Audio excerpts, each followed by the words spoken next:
Memandangkan beberapa ahli parlimen penyokong kerajaan telah pun mengadakan awal dengan wakil masyarakat orang asli berhubung dengan cadangan pindaan Akta Orang Asli 1994 yang dijangka dibentangkan pada Mac tahun depan.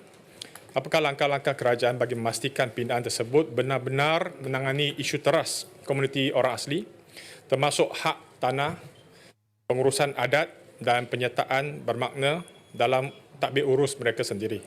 Secara khususnya, soalan pertama adalah adakah kerajaan mempertimbangkan untuk memperkenalkan geran komunal bagi tanah orang asli agar komuniti dapat menikmati hak milik kolektif dan menguruskan tanah mereka mengikut keperluan tempatan? Yang kedua, dalam konteks pengiktirafan tanah wilayah adat, bagaimana kerajaan merancang untuk menyelesaikan pertindihan atau pertikaian status tanah yang melibatkan kawasan tradisional orang asli dengan pihak lain bagi menjamin keadilan serta kejelasan undang-undang? Dan ketiga adalah, adakah struktur majlis penasihat akan diwujudkan melalui pindaan ini dengan menetapkan perwakilan wajib dari pelbagai komuniti dan negeri bagi memastikan ia benar-benar mencerminkan suara akar umbi dan bukan sekadar badan penasihat berpusat ataupun simbolik?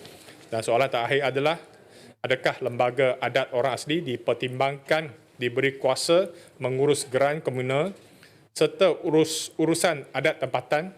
Apakah perkembangan terkini pelaksanaan inisiatif tersebut termasuk garis masa, kerangka undang-undang dan peruntukan kewangan yang akan disediakan untuk memastikan ia dapat direalisasikan? Sekian, terima kasih.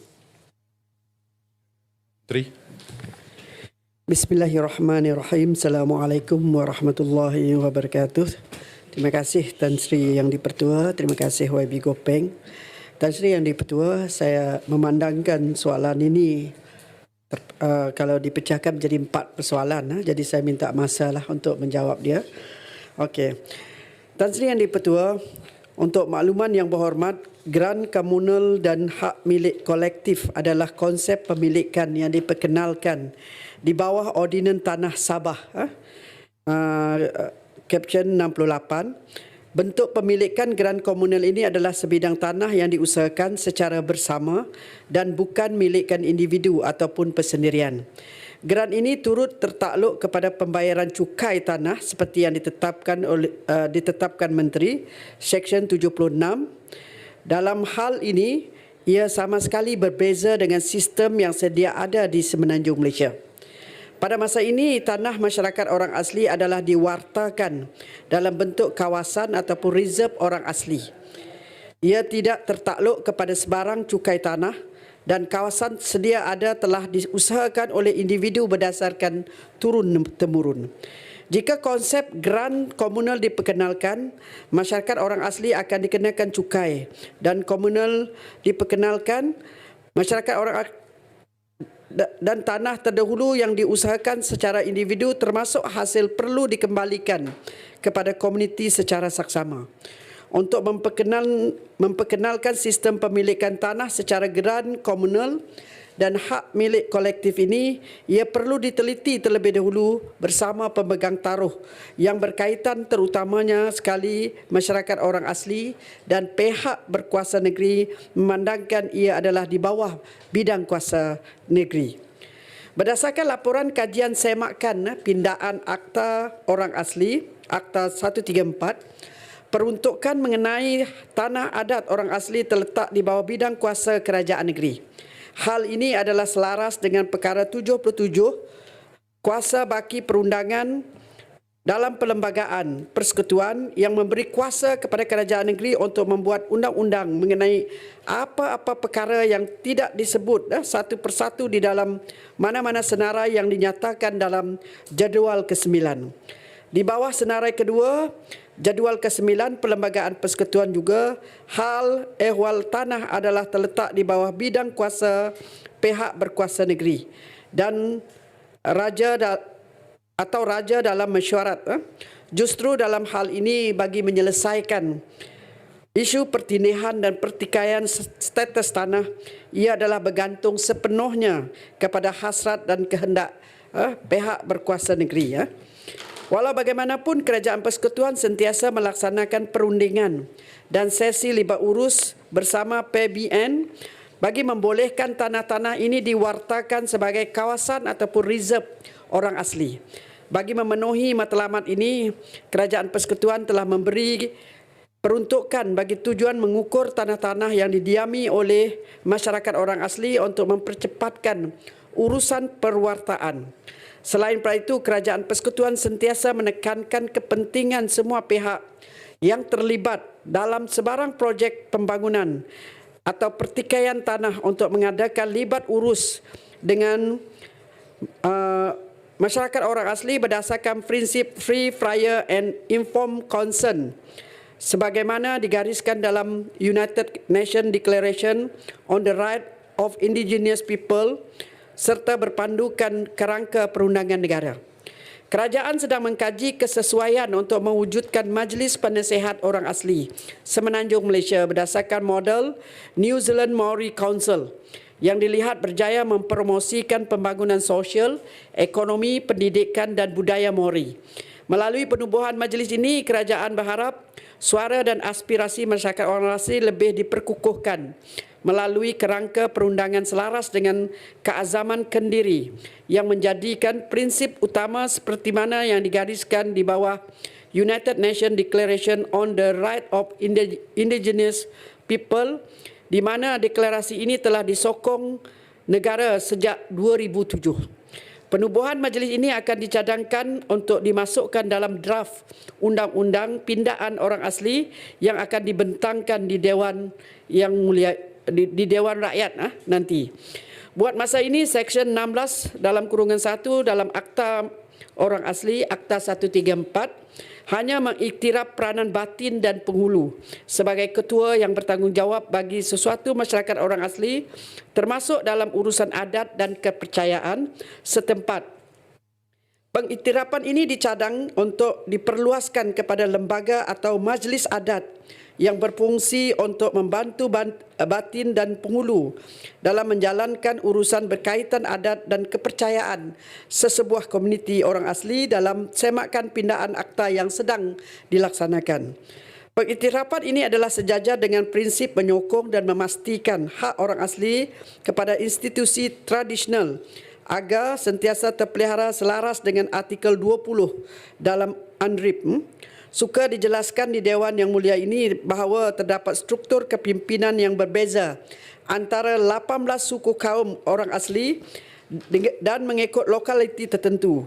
Justru pelaksanaan untuk mengiktiraf peranan lembaga ataupun majlis adat dalam urus takbir masyarakat orang asli perlu dikaji dan diteliti secara terperinci bagi memastikan ia berjalan dengan teratur berdasarkan kerangka perundangan negara dan bersifat inklusif.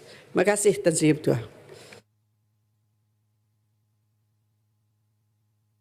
Terima kasih kepada Timbalan Menteri yang memberikan penjelasan tentang proses dalam pindaan akta ini dan sudah tentu selepas daripada sesi libat urus yang dijalankan tempoh hari, ramai juga masyarakat orang asli dan stakeholder yang berkaitan itu masih mengharapkan ada satu pendedahan yang lebih awal sebelum Blue Bill itu diperkenalkan.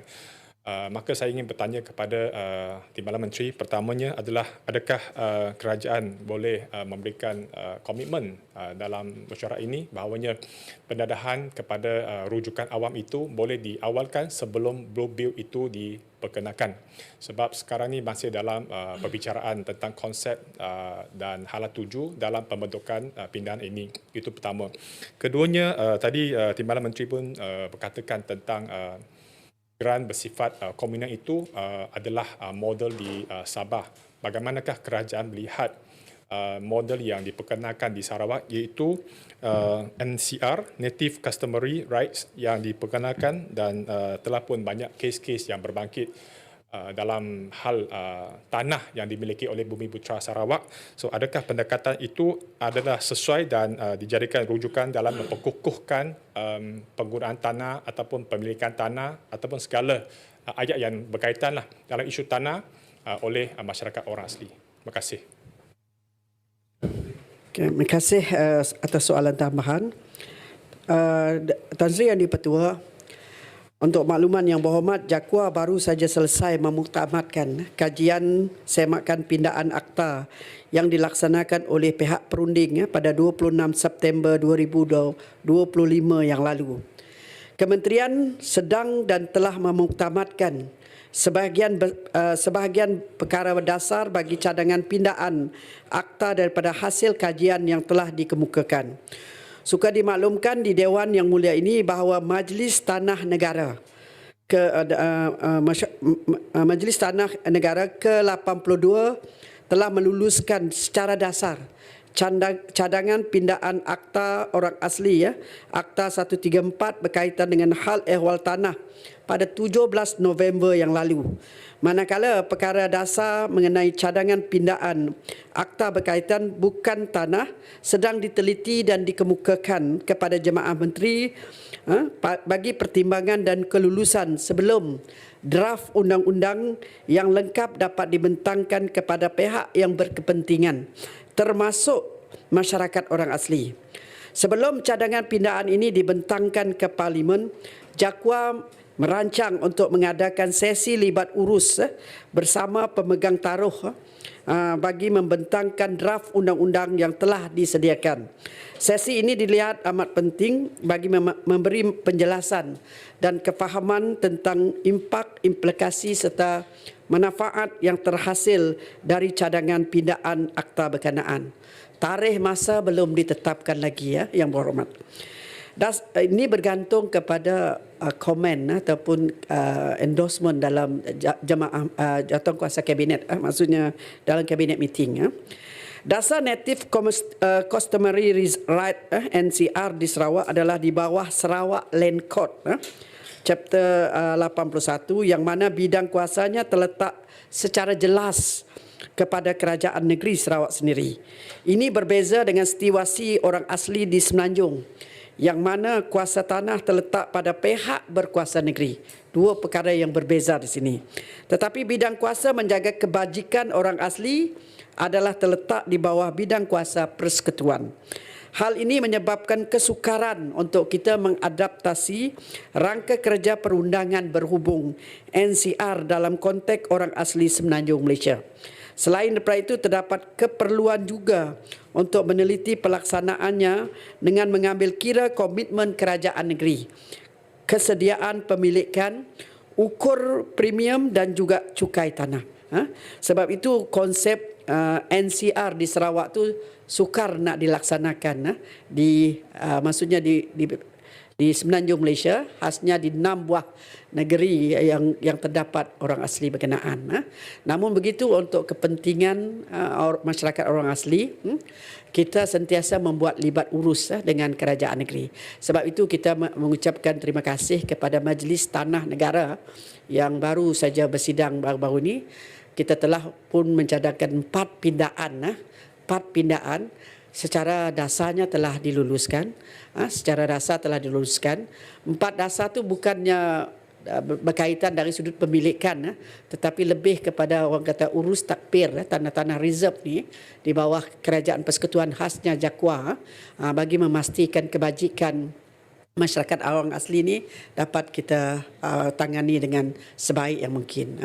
Dan insyaAllah kita akan lihat bagaimana kita boleh membuat libat urus. Sebab banyak libat urus dah yang berhormat di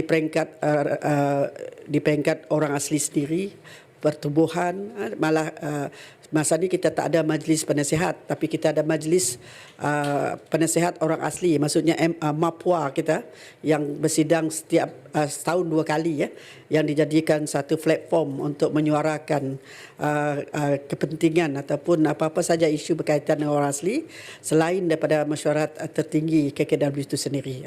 Ini platform-platform yang kita gunakan dalam usaha kita membantu menangani isu-isu masyarakat orang asli. Terima kasih, Tuan Semua.